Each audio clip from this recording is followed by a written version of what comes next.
চাকুলিয়া বিধানসভা এলাকার কানকি রেলগেট সংলগ্ন এলাকা থেকে বৃহস্পতিবার সকালে এক অজ্ঞাত পরিচয় মহিলার মৃতদেহ উদ্ধারকে কেন্দ্র করে চাঞ্চল্য ছড়ালো এলাকায়। স্থানীয় সূত্রে জানা গিয়েছে, সকালে হাঁটতে বেরিয়ে কিছু বাসিন্দা রেল লাইনের ধারে মহিলার দেহ পড়ে থাকতে দেখেন। মুহূর্তের মধ্যে ঘটনাস্থলে ভিড় জমে যায় কৌতূহলী মানুষের। এখনো পর্যন্ত মৃতার পরিচয় জানা যায়নি। স্থানীয়দের অনুমান, মানসিক ভারসাম্যহীন ওই মহিলা হয়তো কোনোভাবে ট্রেনের ধাক্কায় প্রাণ হারিয়েছেন। এ বিষয়ে এক স্থানীয় বাসিন্দা কি জানিয়েছেন, শুনুন। और रेलवे पटरी पर एक डेड बॉडी मिला। अच्छा, लेडीज है, कहाँ का है मालूम नहीं है, पहचान में नहीं आ रहा है। नहीं पहचान में नहीं है। तो उसके बाद क्या अभी दालकोला JRP आया, वो लोग उठा के ले जा रहा है डेड बॉडी को। अच्छा, इतना ही देखे, सब देखने आया है, देख के सब जा रहा है। अच्छा, तो एम्बुलेंस में लेके जा रहा है। हाँ, मैंने पता नहीं चला नहीं चला अभी तक कहाँ का है।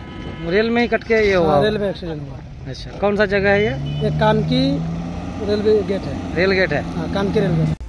খবর পেয়ে ডালখোলার রেল পুলিশ ঘটনাস্থলে পৌঁছে দেহ উদ্ধার করে ময়না তদন্তের জন্য পাঠিয়েছে। ঘটনার সঠিক কারণ জানতে পুলিশ তদন্ত শুরু করেছে। উত্তর দিনাজপুর থেকে বিশেষ প্রতিবেদন, নিউজ টুডে।